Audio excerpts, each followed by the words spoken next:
The suitcase, by the door, was pale blue, hard-sided, the kind nobody had made in 30 years. Eleanor Anders had packed it herself, slowly, the night before, folding her cardigans in a way her mother had taught her in 1953, sleeves crossed over the chest, like arms at rest. Now it sat by the front door of the house on Larkspur Road, and around it 5 cardboard boxes waited like patient strangers, each one labeled, in her granddaughter Maggie's handwriting, kitchen, books, photos, Sama, winter clothes, Misk. Eleanor sat in the wing-back chair that had belonged to her husband, her hands folded over the clasp of her old brown handbag, and she watched her son Richard walk past the boxes without seeing them, the way you stop seeing furniture in a house you've lived in too long. "The car will be here in 20 minutes, Mom," Richard said. He was 58 years old, and he still called her Mom in the voice he'd used at 9, when he wanted something to be simple. "Maggie's going to ride with you. Susan's going to follow behind with the rest of your things." "Which things?" Eleanor said. It wasn't really a question. She had learned over 85 years that some questions were only there to make the silence bearable for other people. "Just some things. Susan's got it handled." Above the mantel, a rectangle of unfaded wallpaper marked where the photograph of Walter had hung for 41 years, the one from 1974, him standing in front of the plant in a canvas jacket with his arms crossed, squinting into the sun like he already knew something the camera didn't. Someone had taken it down and wrapped it in a towel and set it in a box marked photos. Some, and Eleanor understood without being told, that whoever had chosen which photographs mattered had not asked her opinion and had not needed to, because in this house, this week, her opinion had quietly stopped being required. "You'll like it there," Richard said. "They've got a dining room. Bridge on Tuesdays. Susan says the studio apartments have a real kitchenette, not just a microwave." "I know what a kitchenette is, Richard." He had the grace to look embarrassed, for exactly as long as it took him to check his phone. Eleanor's hand found the strap of her handbag, and inside it, without looking, her fingers found the small, hard shape she always carried, worn smooth on one edge, an old brass key, no longer bright, threaded onto a leather tag, so faded the letters stamped into it could only be read if you already knew what they said. AHC, Anders Hardware Company. She had carried that key in one purse or another for 62 years through 3 different handbags and 1 house fire drill and 100,000 ordinary mornings.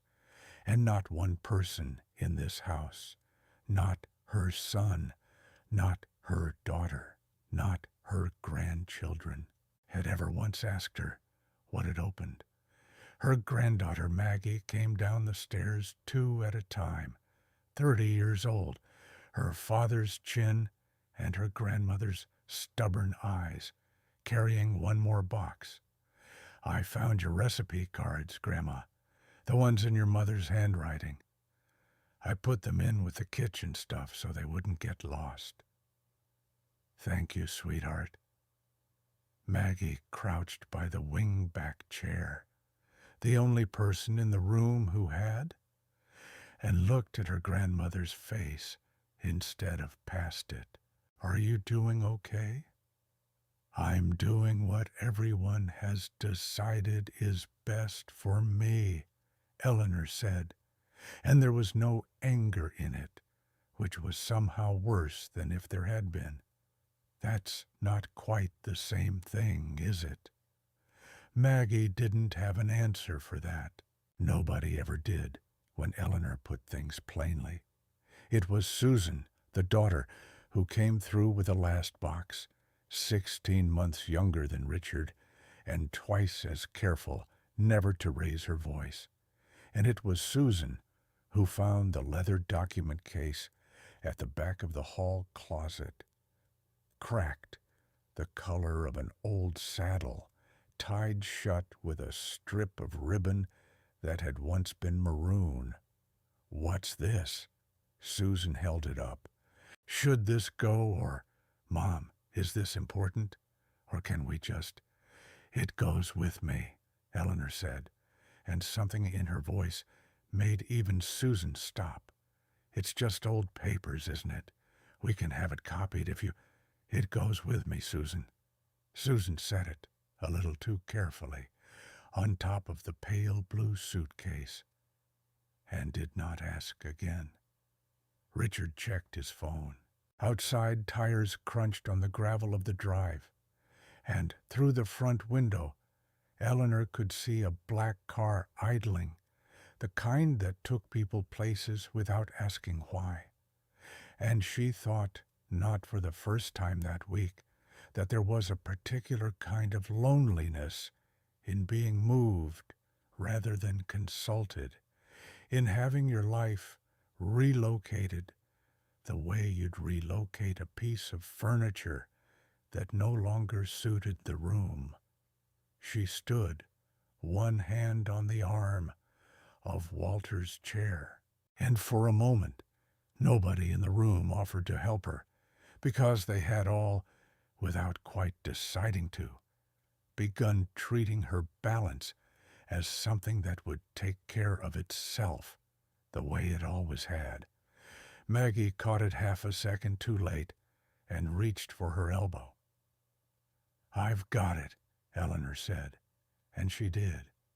She looked once more at the rectangle of unfaded wallpaper above the mantel, at the boxes with other people's handwriting on them, at the house she had lived in for 53 years, and she picked up her handbag with the key inside it, and she walked out to the car under her own power, the leather document case tucked under her arm, like something that still, despite everything, belonged to her.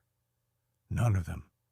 Not Richard, not Susan, not the grandson already halfway through a phone call about square footage and zoning, had the faintest idea that in 11 days, the largest transaction in the 64-year history of Anders Hardware Company would grind to a dead stop over a single missing signature.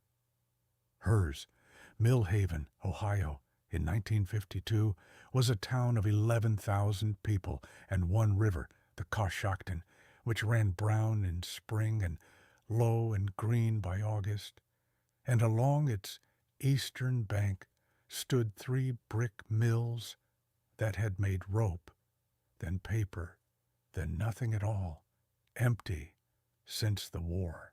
It was in the smallest of those 3 buildings that a returning Army sergeant named Walter Anders set up 4 second-hand drill presses and a single forge, and began making cabinet hinges by hand for furniture makers who could no longer get good hardware out of the East.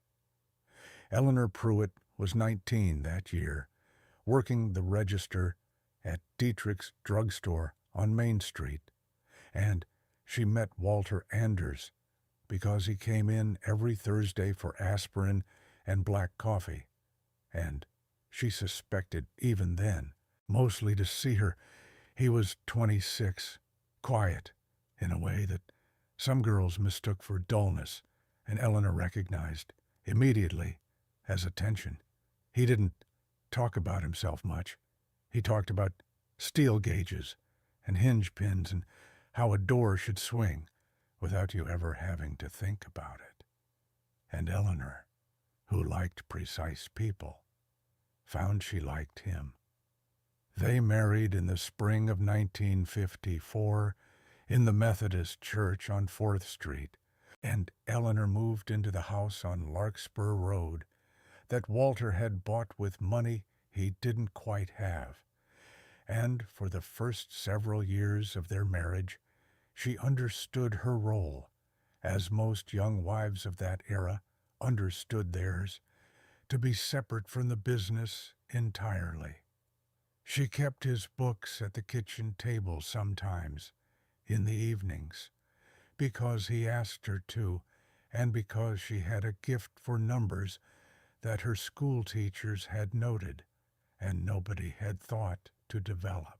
She learned the names of his workers before she learned some of her own cousins' names, because Walter talked about Sal Reyes's father and old Pete Corbin and the Hutchins boy over dinner the way other men talked about baseball. It was 1968 that changed everything, and Eleanor would remember that year in fragments for the rest of her life. The smell of the kitchen at 2 a.m, the specific weight of the black rotary phone in her hand, the particular blue of the ledger book she filled with numbers that refused, no matter how she arranged them, to add up to solvency. The recession that year hit small manufacturers first and hardest. A larger competitor out of Cleveland had undercut Anders Hardware on price for a run of orders that made up nearly a third of their business, and within 4 months, the company's primary steel supplier, Corbett Steel, was threatening to cut off deliveries over 60 days of unpaid invoices, and payroll for 18 employees was 3 days from a shortfall Walter didn't know how to close. Walter wanted to lay off half the shop floor. He said it flatly one night at the kitchen table, the ledger open between them, his hands pressed flat on the pages, as though he could hold the numbers down by force. "I don't see another way, Ellie. I've been over it 6 times. You've been over it as a man who doesn't like asking for help," Eleanor said. "That's not the same as being over it." She was 35 years old, and she had never negotiated anything larger than a grocery bill. And the next morning, she put on her good blue dress and drove to First Millhaven Trust and asked to see the bank president, a man named Arthur Halloran, who had known Walter's father. She did not ask for a loan in the way Walter had planned to ask. Hat in hand, apologizing for the request before he'd finished making it. She brought the ledger. She brought a plan, drawn up over 3 sleepless nights, that showed exactly how a 90-day bridge loan, combined with a wage deferral she intended to propose to the workers herself, would let the company survive the shortfall without a single layoff. "Your husband know you're here?" Halloran asked her, not unkindly. "My husband trusts my numbers," Eleanor said, which was true, though it would be more accurate to say that Walter, exhausted and frightened in a way he wouldn't admit to her, had simply stopped fighting her when she told him what she meant to do. Halloran approved the loan. Eleanor drove straight from the bank to the plant and asked Walter to gather the men on the shop floor at the end of the shift, and she stood in front of 18 workers in her blue dress, 35 years old, and asked them, did not order them, asked them, to accept partial pay for 1 month, with the difference made up with interest the following quarter, in exchange for her personal promise that not one of them would lose their job. Sal Reyes's father, Manuel, who had been with Walter since the first drill press, was the first to say yes. The rest followed within the hour. It was Eleanor, not Walter, who called the Cleveland furniture chain that had dropped their old supplier over a labor dispute. And it was Eleanor who drove 3 hours to Toledo with a case of hinge samples and came back with a contract that replaced the business they'd lost, and then some. The company did not merely survive 1968, it came out the other side with a customer base twice the size and a debt structure Eleanor had negotiated to be paid off in half the time Halloran had first proposed, and a workforce that had watched up close exactly who had saved their jobs. Walter never forgot it either.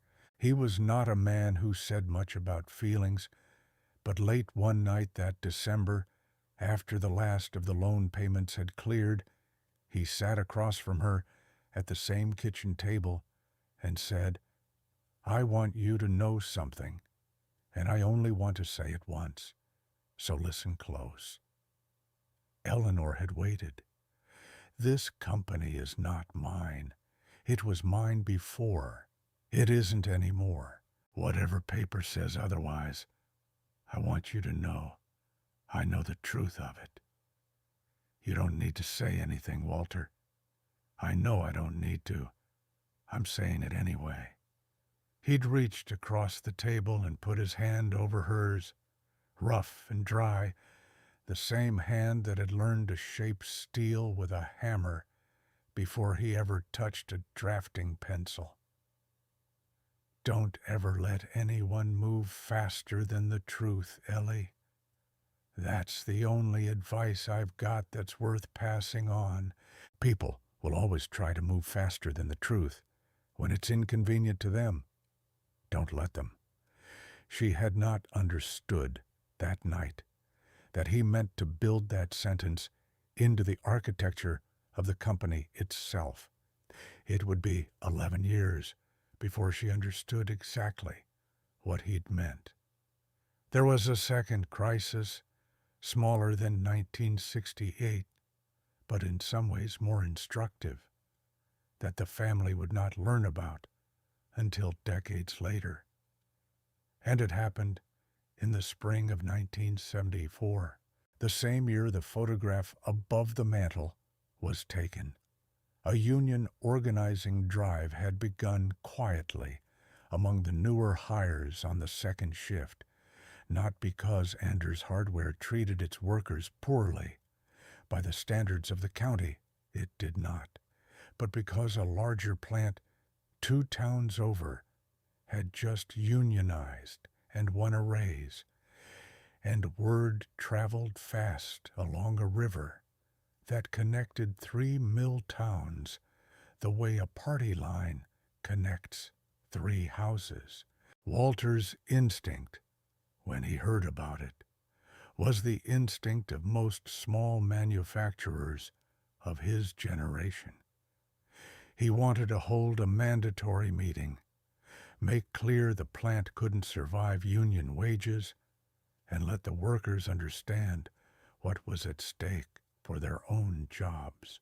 Eleanor thought this was exactly the wrong approach, and told him so over dinner in front of both children, 12-year-old Richard listening more closely than either parent realized. "You'll win the vote and lose the floor," she told Walter. "They'll vote no because they're afraid. And then they'll spend the next 10 years remembering that the first time they tried to ask for something, you threatened them with the door. What do you propose instead?" "I propose you let me talk to them, not as your wife, as someone who was standing on that floor in 1968 asking them for something instead of the other way around." She spent 4 evenings that spring sitting with small groups of workers in the break room after shift change, not making speeches, mostly listening. And what she heard was not, in the end, primarily about wages. It was about a foreman 2 levels below Walter who played favorites with overtime assignments, and a grievance process that didn't exist, and a widow among the second shift workers whose husband had died on the job in 1971 and who had never received a clear answer about continued benefits. Eleanor brought all 3 problems to Walter, not as demands, but as facts, and within 6 weeks, the foreman had been replaced, a formal grievance process had been established with a worker representative on it. Not a union, but not nothing either. And the widow's benefits question had been resolved in her favor, quietly, before it ever needed to become a public grievance at all. The union vote, when it finally came, failed by a wide margin, not because the workers had been threatened out of it, but because, as Manuel Reyes put it to Sal years later, there wasn't much left worth voting for. She'd already fixed the things a union would have fixed. It was a lesson Eleanor carried for the rest of her working life, one she tried without much success to pass on to Richard once he took over the company. That loyalty, bought under pressure, resented the pressure forever, and loyalty, given room to exist on its own terms, tended to outlast the person who'd earned it. Richard had heard the story exactly once, at a Sunday dinner in the late 1980s, and had filed it away as one more piece of his mother's old-fashioned philosophy, the kind of thing you nodded along to without expecting it to bear on anything you'd actually do yourself. It would take him 36 years and a very different Thursday morning in a boardroom to understand that his mother had not been offering him philosophy. She had been telling him, plainly, how the company had actually been built. The reorganization came in 1979, when Anders Hardware had grown from 18 employees to 110, when the company had bought out the old rope mill next door and expanded into drawer slides and cabinet pulls, and when Walter's accountant, a careful, unglamorous man named George Petrosky, fresh out of night school for his CPA, sat the 2 of them down and explained that as the company grew and as their 2 children grew old enough that questions of inheritance were no longer theoretical, they needed a structure that would survive them.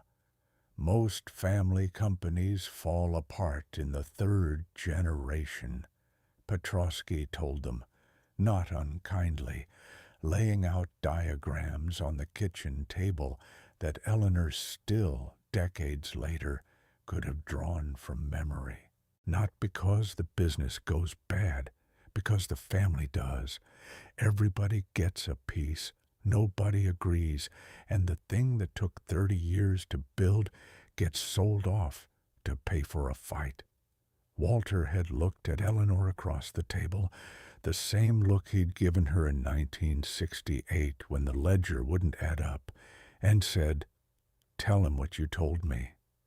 What Eleanor had told him, in the car on the way home from a friend's funeral 2 months earlier, was that she did not trust ease.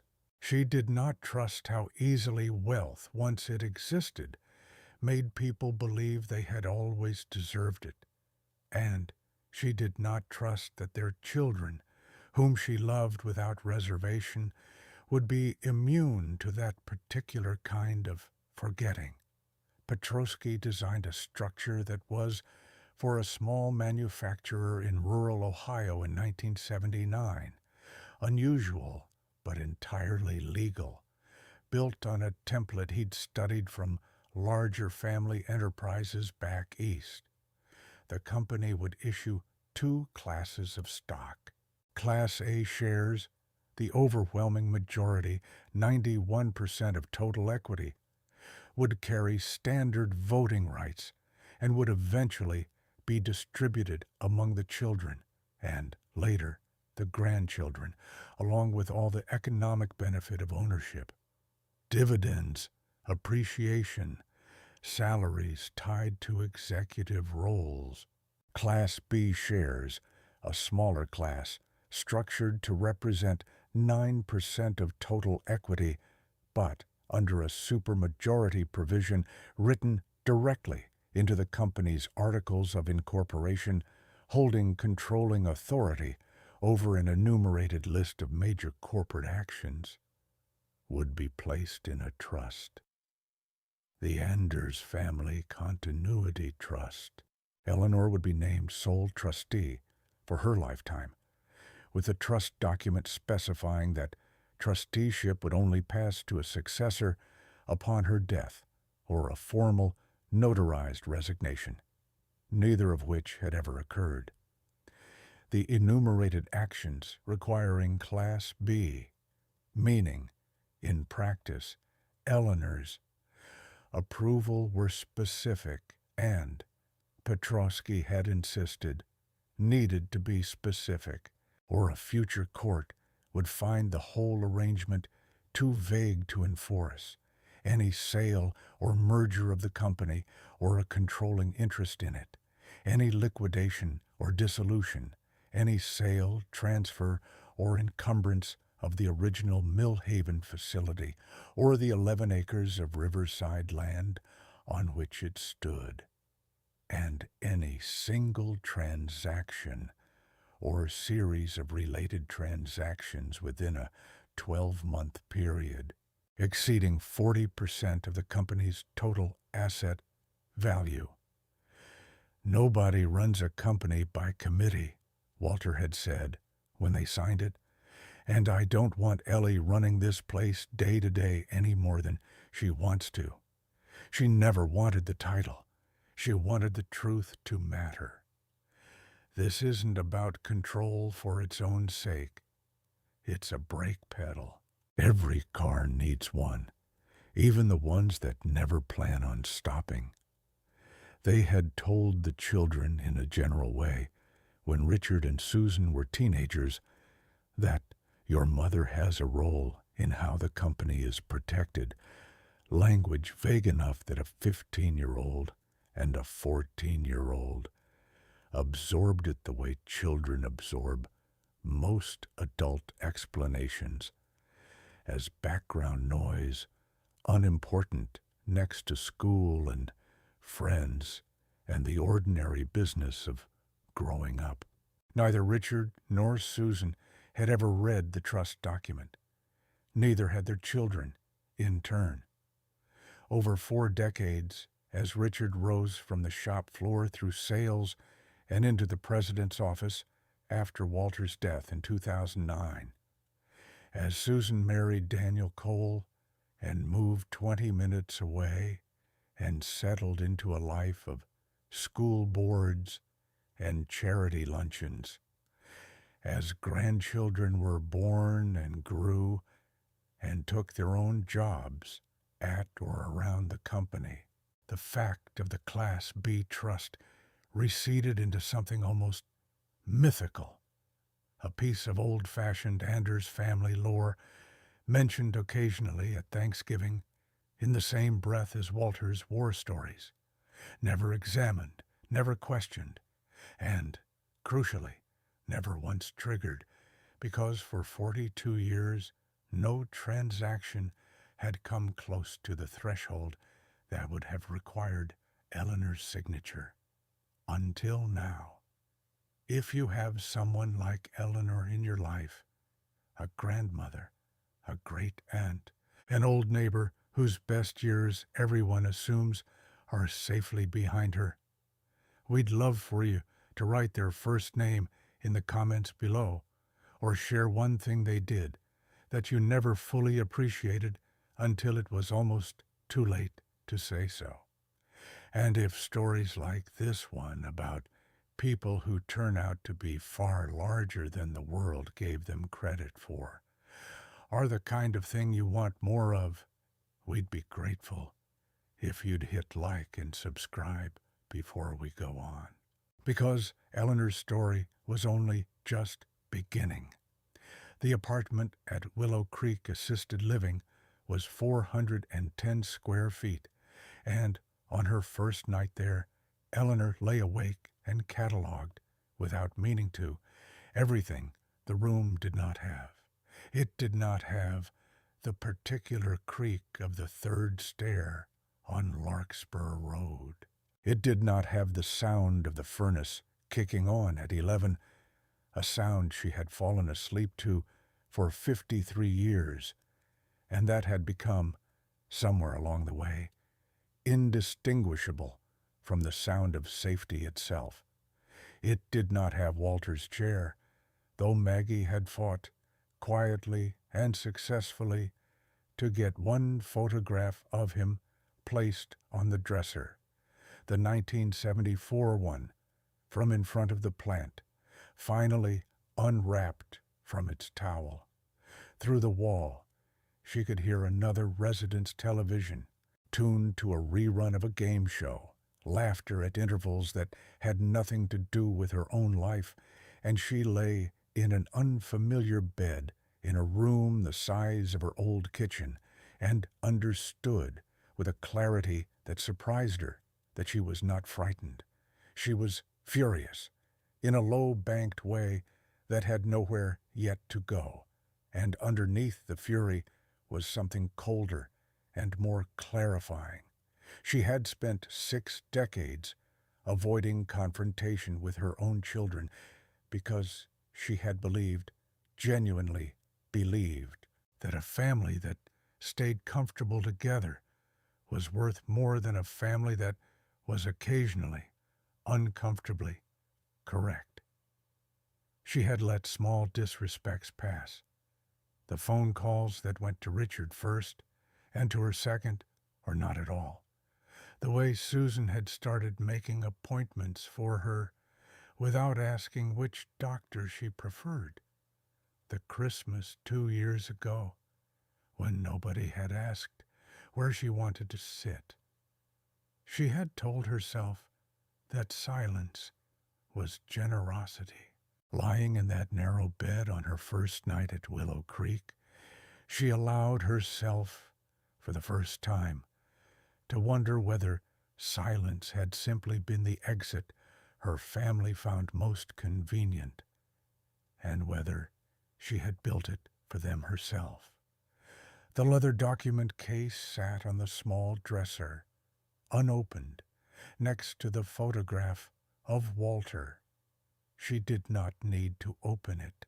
She had known what was in it for 46 years. In the morning, a woman with short gray hair and a chess set under her arm knocked on the open door of Eleanor's apartment and introduced herself as Frances Doyle. "Frankie, please, nobody but my late husband ever called me Frances, and he only did it when he was annoyed with me," and asked, without preamble, whether Eleanor played. "Not well," Eleanor said, "but my husband taught me the rules, and I remember most of them out of spite." Frankie laughed, a real laugh, and set the board on a small table by the window, and said, "Good. I'm sick of the ones who let me win." And for 40 minutes that morning, Eleanor Anders thought about nothing except knights and bishops. And it was, in its narrow way, the first hour of ease she'd had in 11 days. Frankie didn't know that first morning that the woman across the chessboard controlled the fate of 140 jobs and 11 acres of riverside land. She only knew that Eleanor played a patient, unhurried game, that she noticed things 3 moves before they mattered, and that she never once apologized for taking her time to think. Frankie would come to matter more in the weeks ahead. than either of them could have guessed on that first quiet morning. There was also a young aide named Denise who worked the morning shift on Eleanor's hallway, 26 years old, working 2 jobs while she finished a nursing degree at the community college, and who treated every resident on the floor with the same brisk, unsentimental kindness, regardless of what family, if any, came to visit them. It was Denise who noticed, on Eleanor's 3rd morning, that she took her coffee black and her toast dry without being told twice, and who mentioned in passing that her own grandmother had run a diner outside Zanesville for 30 years, and that Denise had grown up believing old women who moved slowly and talked little were often the ones who'd actually done the most. "People think quiet means you've stopped," Denise said one morning, refilling Eleanor's coffee without being asked. "My grandma used to say quiet just means you've already said everything you needed to say the first time, and you're waiting to see if anybody was listening." "Your grandmother sounds like she'd have gotten along with my husband," Eleanor said, and meant it as a genuine compliment, which Denise understood and appreciated more than either of them made a show of. The days at Willow Creek took on a shape Eleanor had not expected to find bearable, and then, gradually, found she did not mind.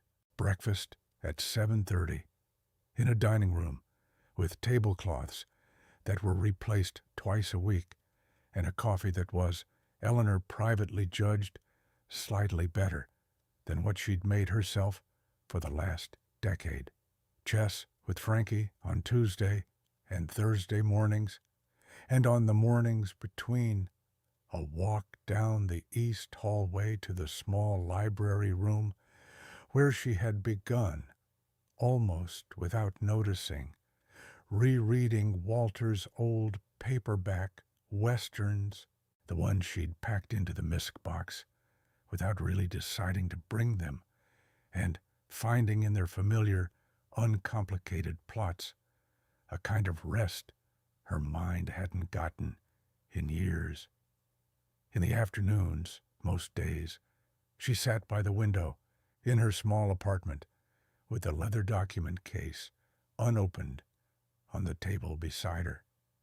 Not because she'd forgotten what was in it, but because she found she wanted, for the first time in a long while, simply to sit with a fact, rather than act on it immediately, to let its weight settle the way a good decision needed to settle before you moved on it. It was not, she told Frankie one Thursday morning, over a board where Frankie was 3 moves from a checkmate she hadn't yet spotted, the life she would have chosen for herself at 50 or even at 75. But it was not, she was surprised to find, entirely without its own small dignities. A coffee poured before she asked for it, a hallway light left on for her specifically because Denise had noticed she preferred to read past 10, a chess partner who never once let her win and never once treated her slowness across the board as anything other than what it was. A woman thinking carefully, the way she had thought carefully about everything, her whole life, for anyone patient enough to wait for the answer. The trouble at Anders Hardware had been building for longer than Eleanor's move, though the two things had become tangled together in ways nobody in the family had fully admitted, even to themselves.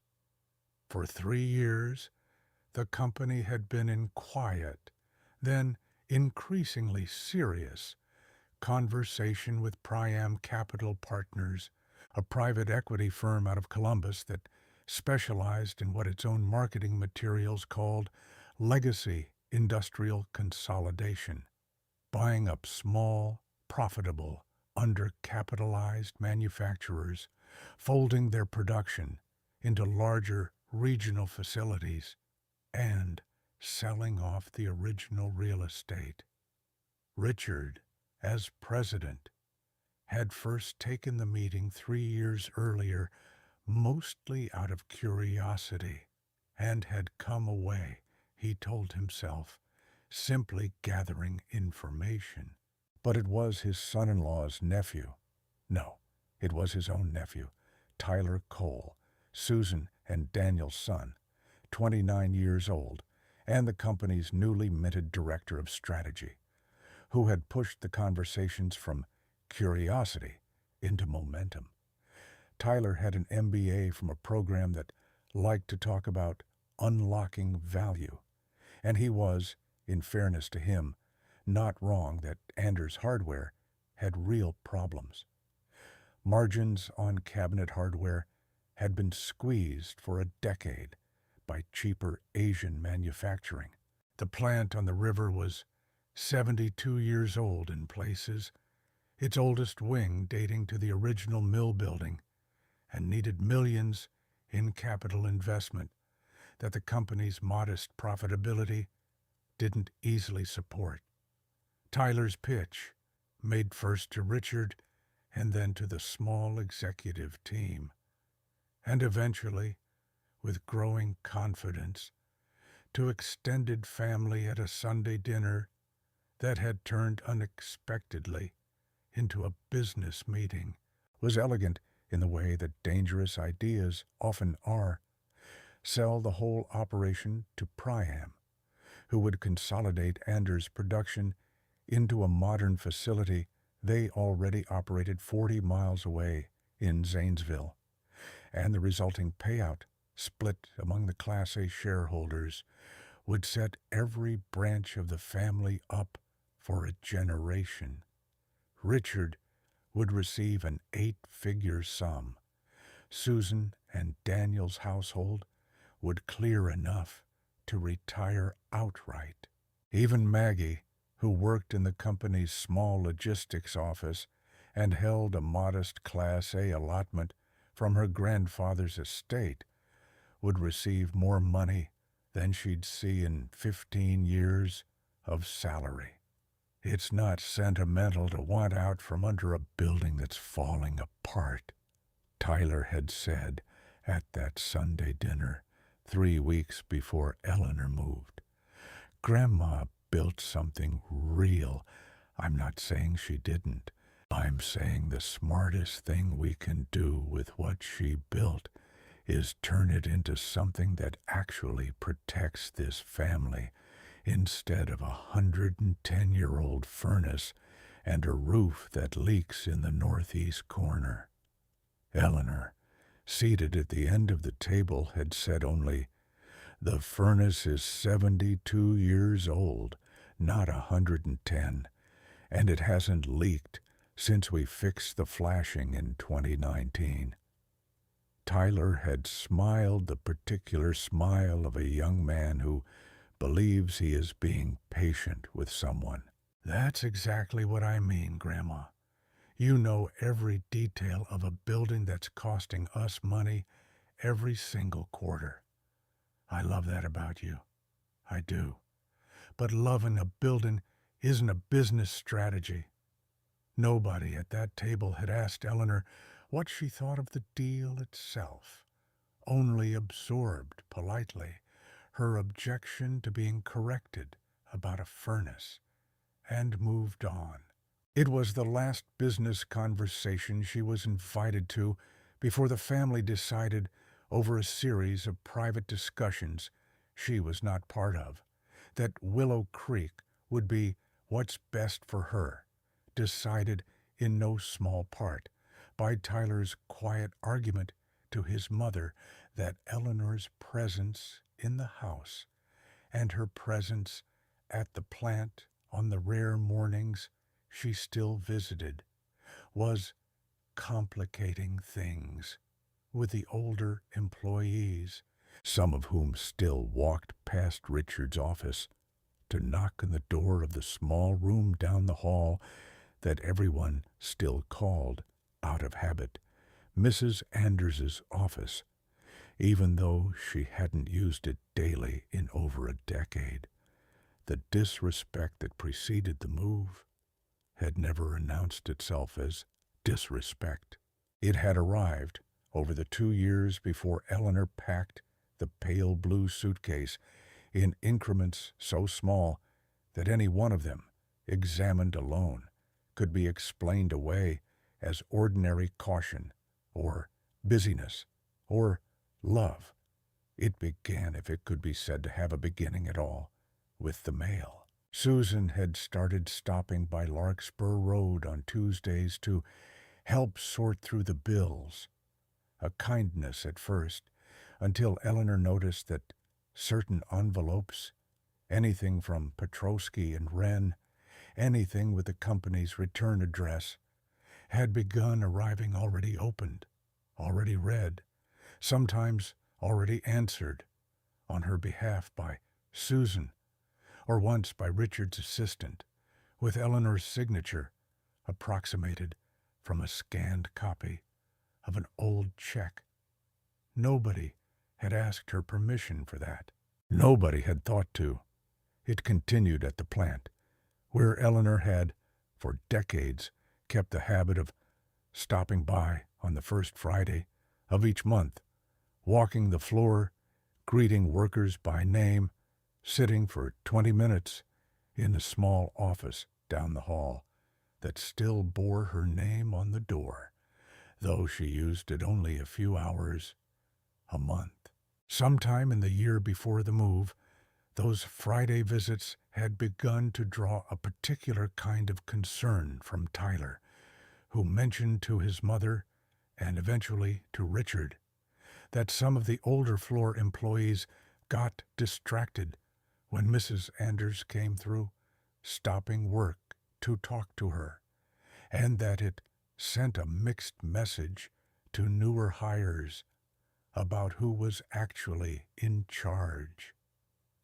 Nobody suggested this to Eleanor directly.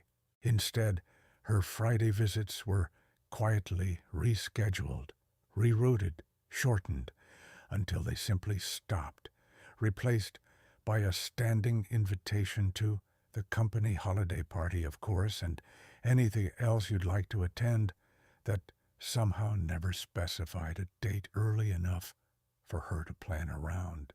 At dinner, the shift was quieter still. For years, Sunday dinners at Richard's house had included, as a matter of course, some discussion of the business, a new customer, a production problem, a hiring decision. And Eleanor had always been part of that conversation, asked her opinion, occasionally overruled, but never ignored. In the last 18 months before the move, she noticed the business conversations beginning to happen before she arrived, or continuing in the kitchen after a table had been cleared, while she sat in the living room with Susan's grandchildren and a cup of decaffeinated coffee, able to hear the rise and fall of voices through the doorway without being able to make out the words. Once, midway through a Sunday dinner, Tyler had made a joke, not unkind, he would have said, if pressed, about how Grandma probably still pictured the company running on the same production schedule as 1985, and the table had laughed gently, and Eleanor had laughed too, because it was easier than explaining that she had, in fact, reviewed the current production schedule 3 weeks earlier, at Richard's own request, and found an error in the quarterly capacity projection that had saved the shop floor from a scheduling conflict nobody else had caught. She had not corrected the joke. She told herself, at the time, that correcting it would have made everyone uncomfortable over dessert. And that peace at the table was worth more than being right about a scheduling error nobody but her would remember by Monday. It was the same calculation she had been making, in one form or another, for 60 years, and it was only much later, lying awake in an unfamiliar room at Willow Creek, that she allowed herself to wonder whether that calculation had cost her more than she'd ever let herself add up. By the time boxes appeared in the hallway of the house on Larkspur Road, the family had spent 2 years learning in small increments that Eleanor's silence could be relied upon, and had built, without any single person deciding to build it, an entire quiet architecture of assumptions about what she no longer needed to know. Susan had genuinely believed, when she agreed to the move, that her mother would be safer somewhere with staff on hand, somewhere she wouldn't be climbing the back stairs alone at 85. That belief was not false. It was simply incomplete, and Susan, who avoided confrontation the way other people avoided a hot stove, had not asked herself hard enough whether the timing, 3 weeks before the Priam deal was set to go to a formal vote of company leadership, was entirely a coincidence, because asking herself that question would have required her to say something to Tyler, her own son, and Susan Cole had spent her whole life believing that saying something to the people she loved was more dangerous than saying nothing at all. The deal moved forward on its own schedule, indifferent to where Eleanor slept. 2 weeks after the move, Priam's legal team sent over the final transaction documents for internal review before the closing, and it was a junior associate at Petrosky and Wren, the small Mill Haven law firm that had represented Anders Hardware since 1979, now run by George Petrosky's son, Daniel Petrosky, though everyone still called it Old George's firm, who first noticed the discrepancy. "There's a signature block here I don't recognize," the associate told Daniel Petrosky, sliding a document across the desk.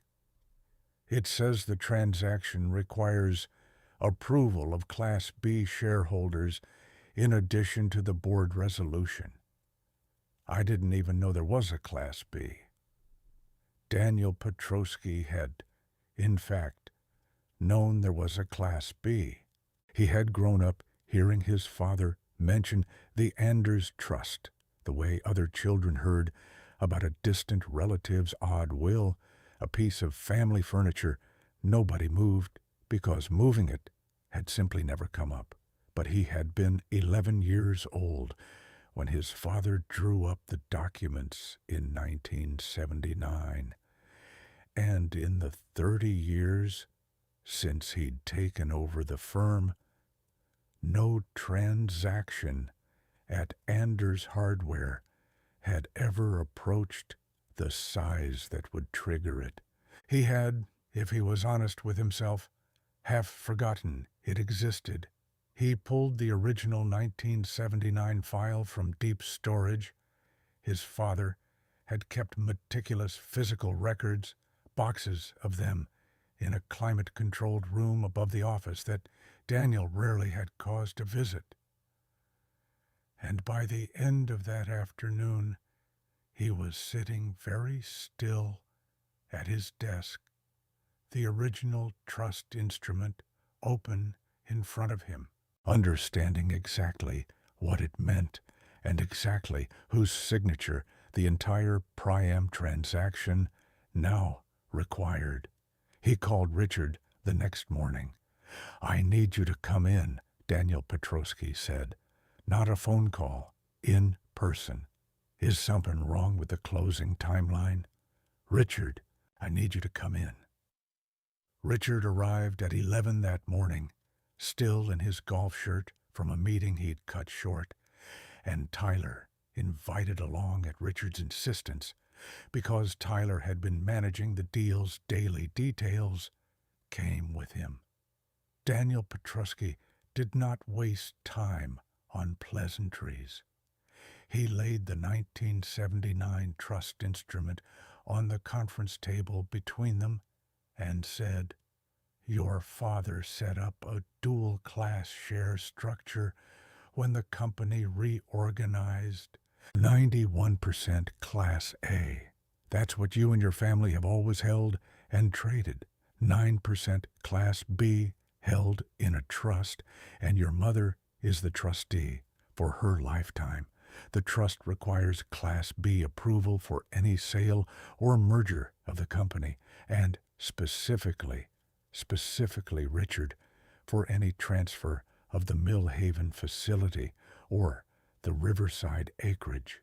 He turned the document around so Richard could read it himself. "This deal can't close without her signature, not her blessing. Her legal signature as trustee." Richard read it twice. The room was very quiet, except for the tick of an old wall clock in the corner of Daniel Petrusky's office. A clock Richard would later realize, with a strange lurch, was the same model that had hung in his mother's kitchen when he was a boy.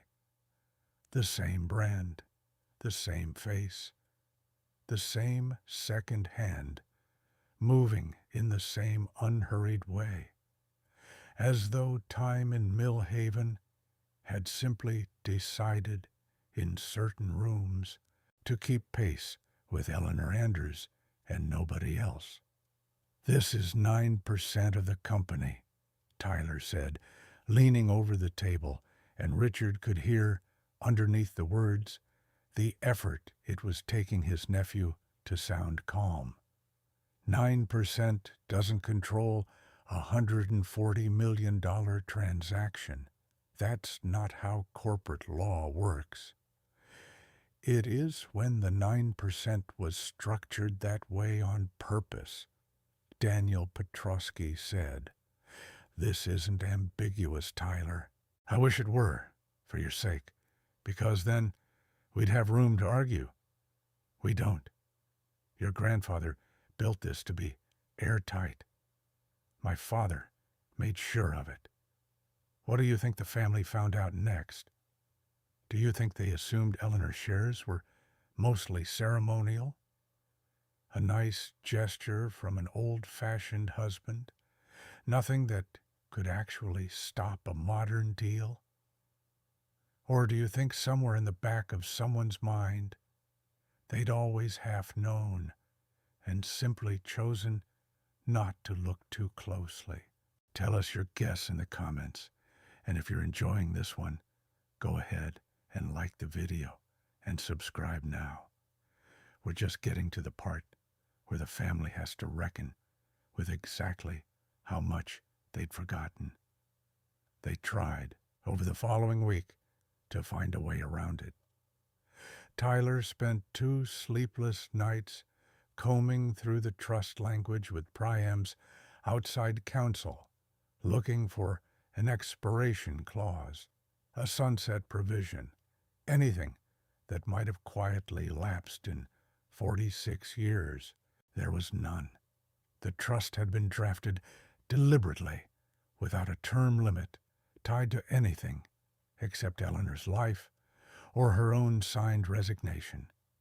Richard called Daniel Petrusky 3 more times that week, each call circling the same question in slightly different language, hoping for a different answer, and each time getting the same one.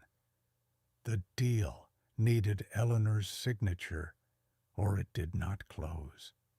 It was Richard, finally, who drove out to the old rope mill building, the original wing of the plant, the one Tyler's presentation always described as the depreciated legacy structure and climbed the narrow stairs to the second floor, where the company kept its oldest records in a room nobody had properly organized in years, looking for anything that might explain, in his mother's own handwriting, what she had actually done in 1968 and 1979, because he realized, standing in that dusty room surrounded by boxes, that he did not entirely know. He found, eventually, a slim, leather-bound ledger with his mother's handwriting in it, entries from the winter of 1968, columns of figures in blue ink, notes in the margins. Manuel R. agreed. 1 month will make up John. Corbett extended 30 days, told them about the Toledo order. Payroll covered through the 14th if nothing else breaks. He sat on an overturned crate in the dust and cold light of that second-floor room and read his mother's handwriting for nearly 2 hours, and somewhere in the middle of it, without entirely meaning to, he began to cry, quietly, the way men of his generation cried when they believed no one was watching. Not for the deal, not yet, but for the plain fact that he was 58 years old and had never once, not once, sat down and asked his mother to tell him this story herself. The retired foreman's name was Sal Reyes, 79 years old now, 41 years on the shop floor before his knees gave out and he retired in 2011. And it was Maggie, not Richard, not Tyler, who thought to go find him, because Maggie was the only one of the grandchildren who had ever, as a child, sat on an overturned bucket by the drop forge and listened to Sal tell stories about the old days instead of going home when the visit was supposed to end. She found him at his kitchen table in a small house 2 streets over from Larkspur Road, and when she told him what was happening, the deal, the trust, her grandmother's missing signature, Sal Reyes set down his coffee cup very carefully, the way a man sets down something when his hands have started to shake a little. "You want to know why your grandmother's got that kind of say?" Sal said. "I'll tell you, but I want you to understand something first. In 68, your grandfather was ready to lay off half of us. Half. My father was on that list. I was 11 years old, and I remember my father coming home and telling my mother he was going to lose his job in a plant he'd helped build with his own hands." He shook his head slowly. "It was your grandmother who came down to that floor in her good dress and asked us, mind you, didn't tell us, to take less money for a month so nobody had to go. My father used to say she looked him in the eye when she said it, not over his shoulder like some bosses do. He said that's how he knew she meant it." Sal looked at Maggie for a long moment. "Your grandfather built the machines. Your grandmother kept the doors open. Everybody in this town over the age of 60 knows which one of those is harder to do twice." He told her, too, about a winter years later, 1974 or 75, Sal couldn't remember exactly, when a supplier dispute had nearly shut down a production run 2 weeks before Christmas. And it was Eleanor, not Walter, who had personally driven to Cleveland and sat in a supplier's office until 9 at night, refusing to leave without a resolution, because she understood, in a way, Walter's more formal negotiating style sometimes missed exactly which small concession would let both sides walk away, feeling like they'd won something. She never once made a show of it, Sal said. That's the thing your family's got wrong, if you don't mind me saying so, Maggie. Quiet isn't the same as small. Your grandmother's about the least small person I ever met, and she never once needed anybody to notice. Maggie drove straight from Sal's house to Willow Creek and found her grandmother in the common room, mid-game with Frankie Doyle, a half-finished cup of tea gone cold at her elbow. "Grandma," Maggie said, and something in her voice made Frankie quietly excuse herself from the table. "I know about the trust. I know what you signed with Grandpa. I just came from Sal Reyes's house." Eleanor moved a bishop, unhurried, and did not look up right away. "I wonder how long it would take someone to think of Sal. Why didn't you ever tell us? Any of us?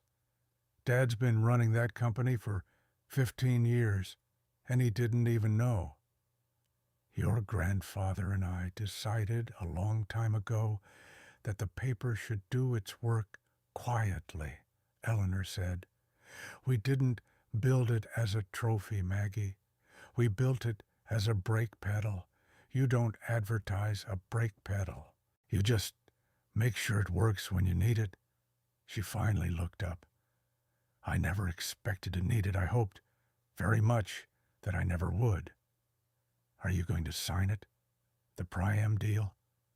Eleanor set down the chess piece she'd been holding, a small carved knight, worn smooth at the edges from decades of some other family's hands before it ever reached Willow Creek's donated set. "I haven't been asked a single real question about it yet, Maggie. Not one. Your Uncle Tyler explained a plan to me at a dinner table as though I were a shareholder meeting he needed to get through on schedule. Nobody has asked me what I think the buyer actually wants. What do you think they want?"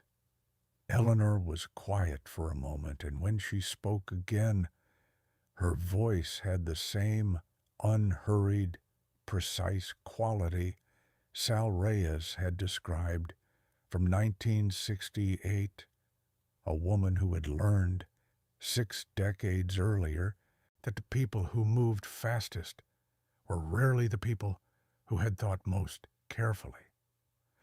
"I think Priam Capital wants 11 acres of riverfront land in a town that spent the last 10 years trying to attract exactly the kind of mixed-use development that sits on land like ours. I think the production consolidation is real, but it's not the point. I think if your father reads the fine print on what happens to Anders employees 18 months after closing, and where exactly the Zanesville facility's headcount projections come from, he'll find they're a good deal smaller than what he's been told to expect." She folded her hands. "I could be wrong. I would very much like to be wrong, but nobody has shown me a document that proves I am, and I intend to see one before I sign anything." Richard came to Willow Creek 3 days later, alone, without Tyler, which was itself a decision that had cost him 2 arguments, one with Tyler, who wanted to be in the room, and one with himself, about whether he had the right to walk into his mother's small apartment and ask her for anything at all after the last 11 days. She was expecting him. She had made coffee in the small kitchenette, 2 cups, and she gestured for him to sit in the one comfortable chair while she took the hard one by the window, a small habitual generosity he only half noticed and did not, in that moment, deserve. "I read your ledger," Richard said, "the one from 68. I found it in the old records room. I wondered where that had gotten to." Mom, I didn't know any of it. I knew you helped Dad. I knew you kept the books sometimes, but I didn't know you. He stopped, started again. I've been running that company for 15 years, thinking I built what it is now. And I read 2 hours of your handwriting and realized I didn't build anything. I inherited something you'd already saved twice before I was old enough to understand what saving it meant. Eleanor said nothing and let him sit with that for a moment, because she had learned in 85 years that some silences were a kindness and some were a cost. And this one, she judged, was a cost he needed to pay to himself before she offered him anything easier. I need you to sign the transaction, Richard said finally. I know how that sounds, coming right after. I know. But Mom, this deal is real money for this family. For Susan. For Maggie even. And she doesn't even want it. For me. I'm 58 years old, and I've given this company 36 years of my life, and I would like at some point to not be afraid of what happens to it after I'm gone. Tell me what happens to the workforce 18 months after closing, Eleanor said. Richard hesitated, just slightly, and Eleanor, who had spent 6 decades learning to read the space between a person's words, heard the hesitation clearly. There's a transition plan, he said. Some positions consolidate into Zanesville. How many stay in Millhaven? I don't have the exact number in front of me. Then get it, Eleanor said, not unkindly, but with a directness she had rarely used with her son in 15 years. And bring it to me, along with the land valuation Priam used to price this deal and the environmental assessment on the riverside acreage and the pension liability schedule, because I notice nobody has mentioned to me what happens to the pension trust once the operating company that funds it no longer exists in Millhaven. Bring me those 4 things, Richard. Then we'll talk about my signature.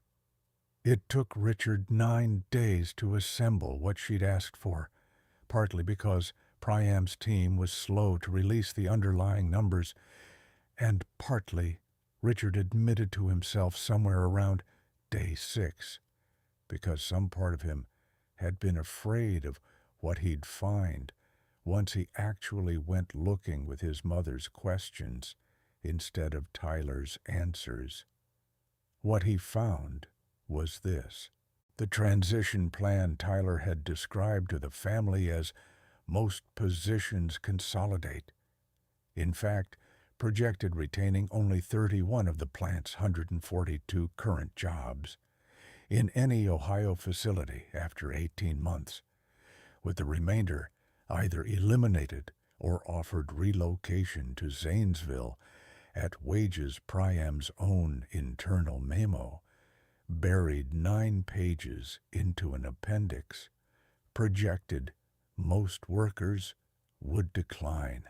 The land valuation Priam had used to price the transaction treated the riverside acreage as a modest liability, contaminated legacy industrial soil, requiring remediation, a valuation that conveniently lowered the price Priam was paying for land that Richard, cross-referencing an old environmental report from 2016 that Anders Hardware itself had commissioned and never fully acted on, found had in fact been remediated to residential conversion standard already, at a cost the company had paid out of pocket 6 years earlier, and that Priam's own diligence team appeared either not to have found, or, more troublingly, to have found and quietly declined to correct in the family's favor.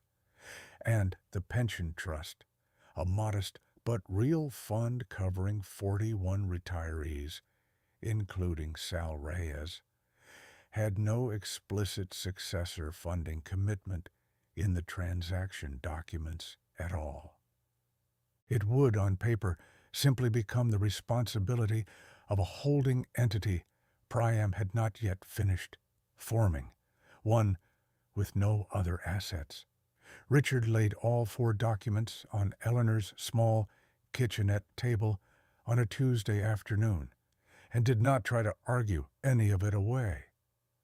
"They're not just consolidating the business," he said, hearing his own voice shake slightly. "They're buying land they've undervalued on paper, cutting 80% of the jobs within 18 months, and leaving Sal Reyes' pension hanging on an entity that doesn't exist yet. I let Tyler run point on this for 3 years, and I never once asked to see the appendix.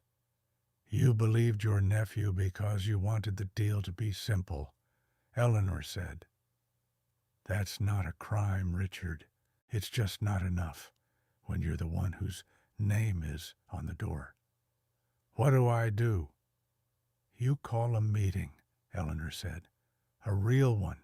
Everyone who has a stake, and everyone who thinks they don't, and I'll come." Not everyone in the family reacted to this with the same clarity Richard eventually reached. Tyler, when the meeting was announced, did not go quietly.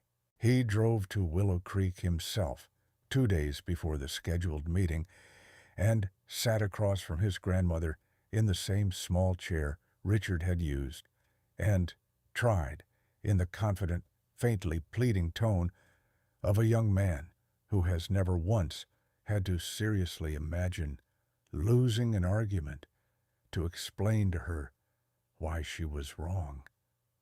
"Grandma, I love you, and I know this looks bad on paper, the way Dad's laying it out. But you have to understand the bigger picture. This industry is dying. Cabinet hardware made in a 100-year-old building in Ohio. That model doesn't exist in 10 years, whether we sell to Priam or not. I'm trying to get ahead of that. I'm trying to protect this family's money before the ground shifts under it. I understand the industry is changing, Tyler. I've watched it change since before your mother was born. Then you understand why this deal matters. I understand why this deal matters to you," Eleanor said. "I'm still waiting to hear why it should matter to Sal Reyes, whose pension your deal doesn't fund, or to the 31 families whose jobs survive in Mill Haven while 111 others don't, in a town that doesn't have 111 other jobs waiting for them." She held his gaze, and for the first time in the conversation, Tyler looked, briefly, like the 9-year-old boy who used to run through the plant during the company's old holiday parties, sliding on the polished concrete in his church shoes, while Eleanor pretended not to notice. "I am not opposed to change, Tyler. I have spent my whole life making the changes this company needed. I am opposed to being told a bad deal is inevitable by someone who has not done the work of finding out whether it actually is. So what? We just keep running an obsolete building forever because you're sentimental about it? I asked your father for a modernization plan 8 years ago," Eleanor said, and this seemed to genuinely surprise him. "Did he never mention that? I asked him to look into new equipment for the North Bay and a real capital plan for the roof instead of patching it every spring. He said there wasn't budget. There was budget, Tyler. There was budget for a great many things over the last 8 years. It simply wasn't spent on a building, because nobody with the authority to prioritize it thought it mattered as much as growth on paper. She folded her hands. I am not your obstacle. I am the only person in this family who has actually read every page of what you're asking me to sign.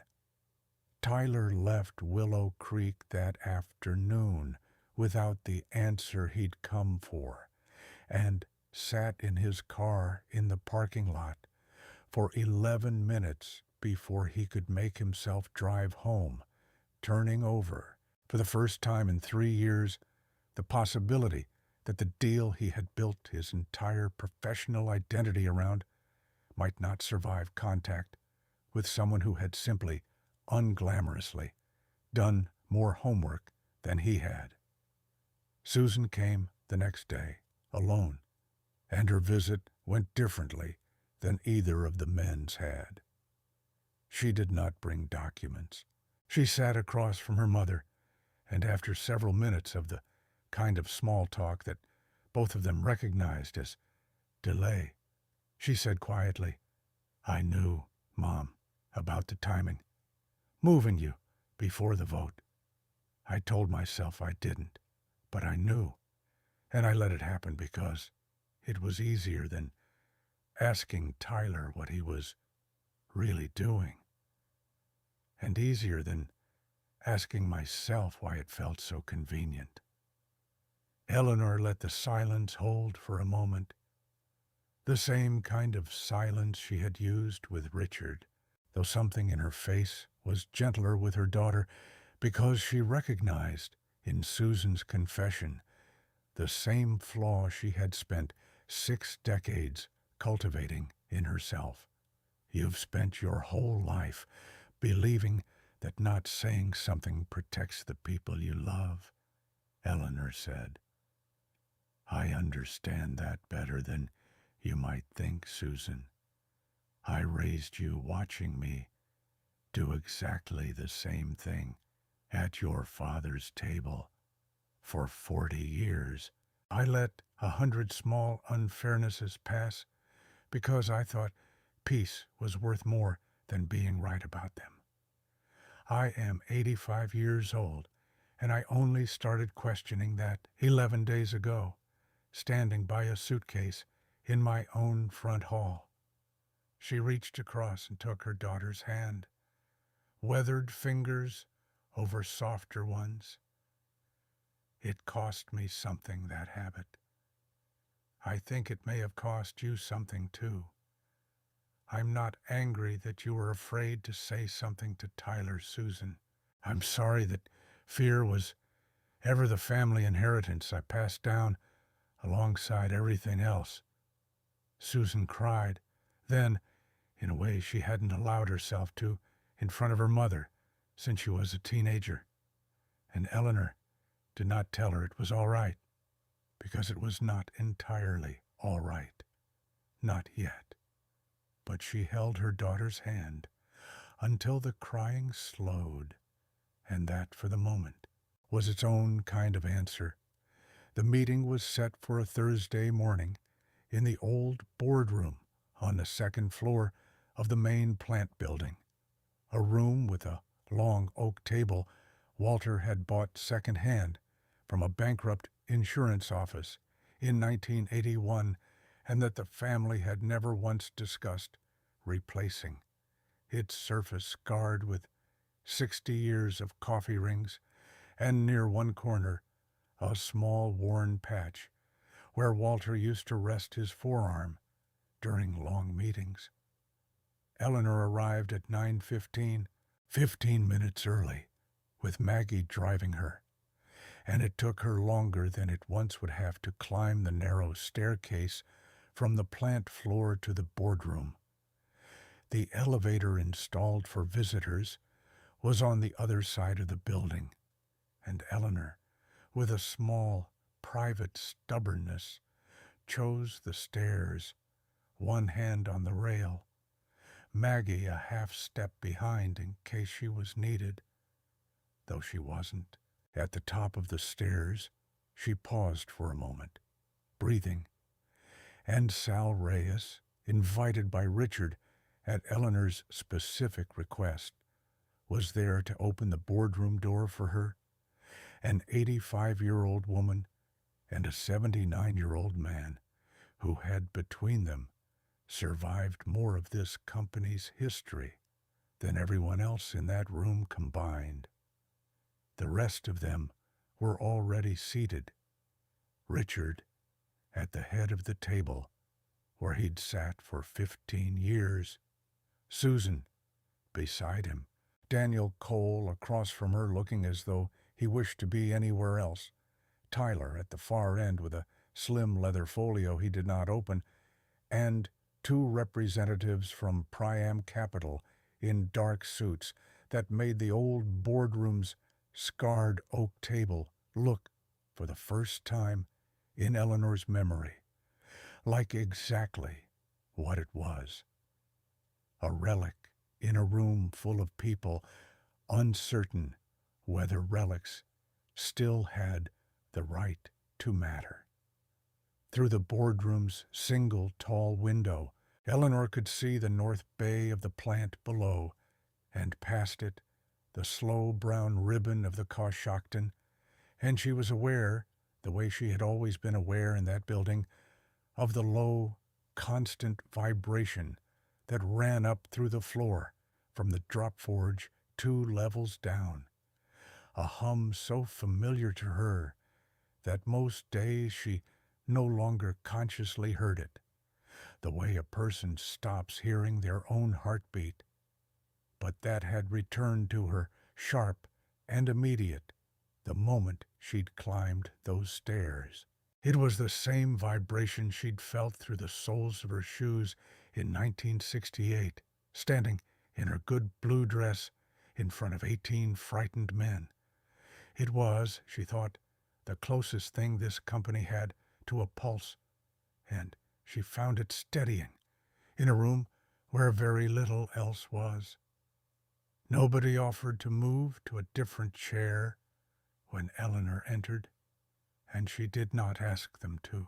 She simply walked slowly to the empty chair at the far side of the table, set her handbag down, and in a small gesture that made Maggie's throat tighten, took out the old brass key and set it on the table in front of her, not as a prop, not for effect, but because she had carried it into every serious conversation about this company for 62 years and saw no reason to stop now. Mrs. Anders, one of the Priam representatives, began, a man named Coulter with a practiced, warm voice. Thank you so much for making the trip.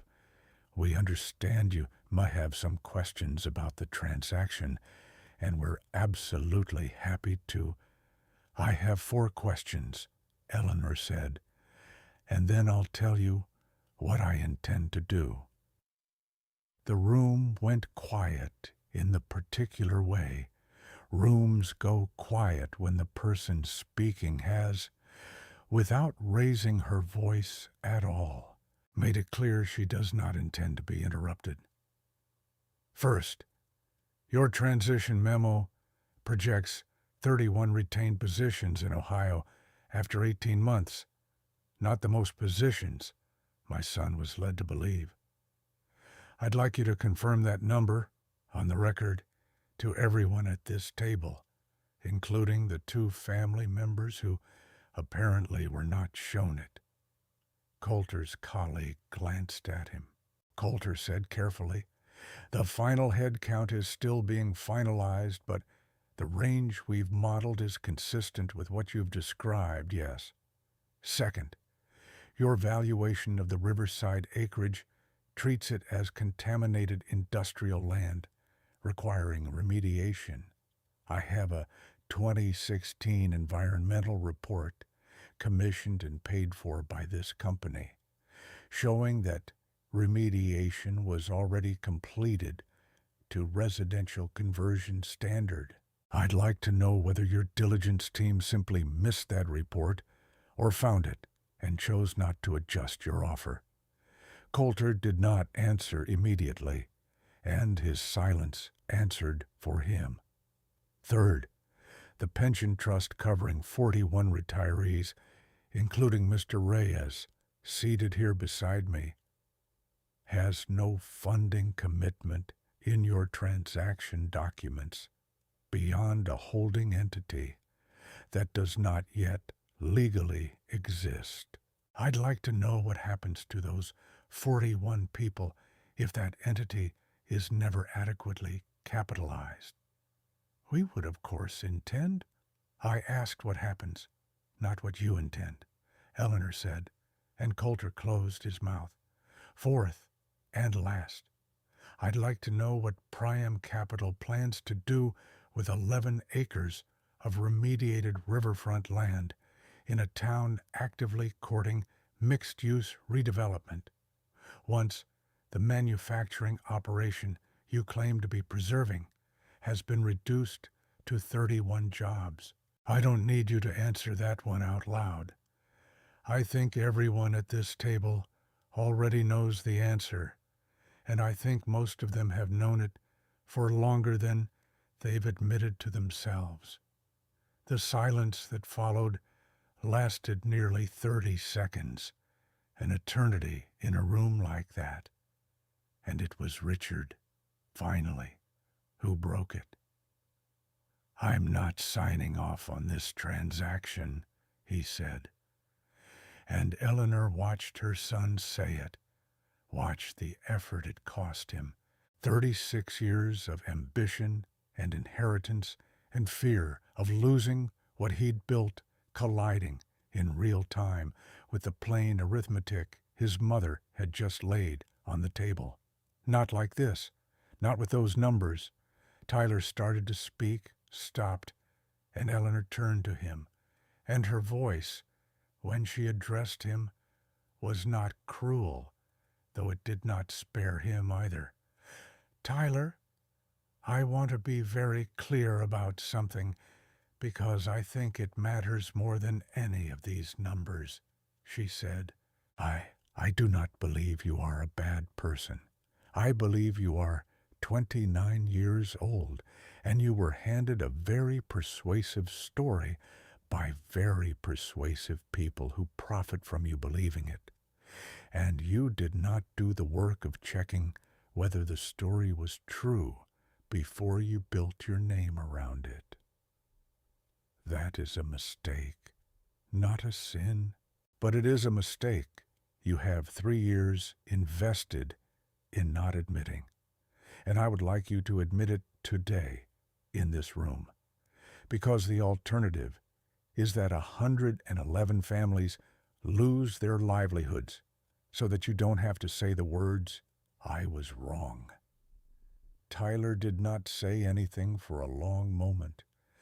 When he finally spoke, his voice was smaller than Eleanor had heard it in years. I wanted to be the one who saved this company from becoming obsolete. I think I wanted to matter here the way you did. The way the stories about you always made it sound. He looked down at the folio he still hadn't opened. I didn't think there was room for both. There was always room, Eleanor said. You never asked me where. She did not sign the Priam transaction that day. She exercised her authority as trustee to formally block the sale under the enumerated protections of the 1979 trust, the first time in the trust's 46-year existence that provision had ever been invoked. And she told Coulter and his colleague, with the same unhurried courtesy she'd used to negotiate with a steel supplier in 1968, that Anders Hardware would welcome a revised conversation about capital partnership if Priam or any other party wished to have one, but that any future proposal would need to guarantee full pension funding a genuine minimum workforce commitment in Mill Haven backed by contractual penalties, and honest land valuation reviewed by an independent appraiser, the family, not the buyer, selected. Priam's representatives did not return with a revised offer. Within 6 weeks, the deal was formally withdrawn. That doesn't mean everything simply went back to the way it had been. And if it feels to you like it should, we understand. But we'd rather tell you the truth of what happened next than give you an easier ending. If you're finding yourself thinking about the difference between protecting the people you love and simply going along with them, we'd genuinely like to hear it in the comments. And if you haven't yet, this is a good moment to like the video and subscribe, because there's more of Eleanor's story still to tell. The months that followed were not simple, and Eleanor did not pretend, even to herself, that blocking the sale had resolved the deeper problem, which was that a company genuinely needed capital it did not have in a building that genuinely needed work, run in part by people who had genuinely, for a while, forgotten how to ask her anything at all. She did not return to daily management. She was 85. Her hands still showed her age. She still tired by mid-afternoon and needed a nap some days that she would once have powered through. And she had no illusions about reclaiming a role she had deliberately stepped back from years before Walter died. What she did instead, over the following 8 months, was rebuild the structure of how the company made decisions, working alongside Richard rather than around him, insisting on monthly meetings where every branch of the family, including Maggie, including, eventually and carefully, Tyler, had a real seat and a real voice, and where numbers were shown in full rather than summarized into whatever conclusion someone wanted the room to reach. She used the trust's authority exactly once more that year, not to block anything, but to approve, deliberately, publicly, at a meeting where everyone watched her sign it. A genuine modernization loan, $5 million over 7 years, secured in part against the very land Priam had wanted to replace the aging equipment in the North Bay and finally repair the roof over the original mill wing. It was Richard, at Eleanor's insistence, who negotiated the loan terms himself this time, without Tyler running interference. And it was the first major capital decision in 15 years that Richard made feeling, he told Maggie afterward, like he actually understood every line of what he was signing. Tyler did not disappear from the company, though he did, for a period of several months, step back from strategy entirely and take a line role in operations, at his own request, working under Sal Reyes's replacement on the shop floor 2 days a week, learning slowly and without shortcuts what the machines actually did and what the people running them actually needed. It was not a punishment Eleanor imposed.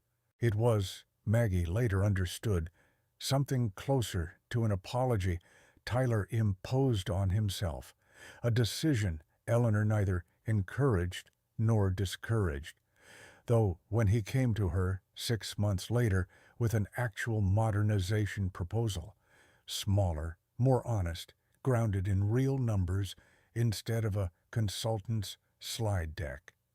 She read every page of it and told him plainly which parts were good and which parts still weren't, and For the first time in 3 years, Tyler Cole did not argue with her. He took notes. Not every relationship healed at the same pace or to the same degree. Daniel Cole, Susan's husband, never fully reckoned with his own quiet complicity in the timing of Eleanor's move, and while he attended the monthly family meetings, he rarely spoke in them. And Eleanor, who had decided that forgiveness did not require pretending a wound had closed faster than it had, did not push him. Susan, though, changed in ways that surprised everyone, including herself. She began, for the first time in her adult life, disagreeing openly with Richard in meetings when she believed he was wrong, and the first time she did it in front of the whole family, Eleanor caught her daughter's eye across the old scarred table and said nothing at all, because nothing needed to be said. Sal Reyes's pension, along with the pensions of the other 40 retirees, was formally resecured within the company's own balance sheet rather than left dependent on any future buyer's goodwill, funded in part by the same modernization loan that repaired the roof, structured by Petrosky and Wren, so that no future transaction of any kind could touch it without triggering the same Class B protections that had stopped the Priam deal.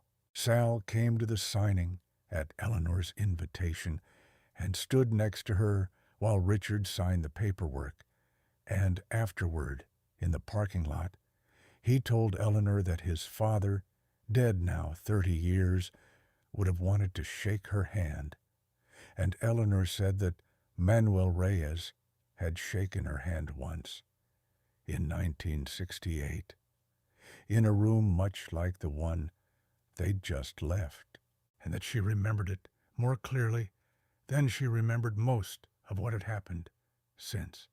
The company itself did not emerge from that year unscathed, and Eleanor never pretended it had. 2 smaller customer accounts were lost that spring to competitors, while the family's attention was consumed by the Priam fallout, a loss Richard reported honestly at the following month's meeting instead of burying it in a footnote, the way Eleanor noted privately it might once have been buried. The modernization loan meant 3 lean years of reduced dividends across the Class A shareholders, a fact that a handful of more distant cousins who held small inherited allotments and had been quietly hoping for a Priam-sized payday themselves did not take well, and 2 of them sold their shares to Richard at a fair price, rather than stay invested in a company asking them to wait for its future instead of cashing out its past. Eleanor did not try to talk them out of it.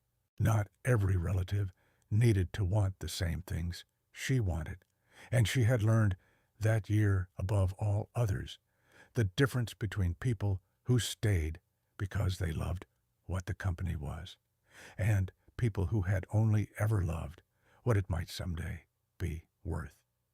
By the 3rd year, the North Bay was running at full capacity for the first time in a decade. A new line of soft, close cabinet hinges. Tyler's proposal, considerably chastened and considerably better researched than his first, had found real traction with 2 regional furniture chains, and the roof over the original mill wing had gone an entire winter for the first time since anyone could remember without a single reported leak. Eleanor did not move back to Larkspur Road. This surprised some of the family, who had assumed, once the dust settled, that restoring her to the house would be the natural correction to the wrong they'd done her. But when Richard raised it, gently, some months later, Eleanor told him she had thought about it carefully, and that the house on Larkspur Road, much as she loved it, was 53 years of stairs and solitude and a kitchen too large for one person, and that what she wanted instead, what she chose deliberately, the way she had chosen very little in the 11 days that had put her at Willow Creek in the first place, was to stay. Not because the family had put her there, because Frankie Doyle's chess games on Tuesday and Thursday mornings had become something she looked forward to in a way she hadn't expected, and because the small kitchenette suited a woman who no longer wanted to cook for a household, and because she told Richard, with the particular dry humor that had carried her through 6 decades of this family, I have spent my whole life making decisions for other people's benefit and calling it love. I would like, for whatever years I have left, to make a few decisions purely because I like the results. The house on Larkspur Road was not sold. At Eleanor's direction, and with the trust's authority behind it, the family instead converted it into something new. A modest scholarship and archive foundation bearing the Anders name, funded by a small annual allocation from the company that would each year send one Millhaven graduate to a trade or technical program, and that would house, in the front rooms Eleanor had once furnished for her own children, the company's accumulated 64 years of records, photographs, and ledgers, organized at last, cataloged by a part-time archivist the foundation hired, Maggie's idea and Maggie's first project outside the logistics office, one that would eventually become her full-time role. The old brass key found its permanent place there, in the end, in a small glass case in what had once been the front hall of the Larkspur Roadhouse, mounted beside a photograph, not the 1974 one of Walter alone, but one Maggie found while cataloging the archive, taken in the winter of 1968, grainy and slightly overexposed, of Eleanor Anders in her good blue dress, standing on the shop floor in front of 18 workers, mid-sentence, her hand raised slightly, as though still asking rather than telling. Beneath the photograph, on a small brass plate the foundation commissioned, was a single line, chosen by Eleanor herself, over Richard's gentle suggestion that something more sweeping might suit the occasion better. It read, "The door was always hers to open. She simply preferred, most days, to leave it unlocked." Eleanor kept a duplicate key, a plain modern copy, cut at the hardware counter in town, in her handbag at Willow Creek, not because it opened anything at all, but because Frankie Doyle had asked her one Thursday morning over the chessboard what the original one had meant to her, and Eleanor had found, for the first time in her life, that she wanted to be asked and wanted to answer. "It used to mean I remembered," Eleanor told her. "Now, I think, it means someone finally noticed that I did." So, we'll leave you with this question, because we think it's worth sitting with. Is protecting the people you love sometimes the same thing as telling them no? And if your own family ever made a decision about your life without truly asking what you wanted first, what would it take for them to understand, the way Eleanor's family eventually did, that your years were never behind you at all, that you were simply waiting quietly, patiently, for someone to finally ask? Let us know down in the comments. And if Eleanor's story moved you even a little, please take a moment to like this video and subscribe so we can keep bringing you stories about the people the world was too quick to stop looking at closely. Eleanor Anders lived 4 more years at Willow Creek, and she never once, in all that time, stopped carrying a key in her handbag.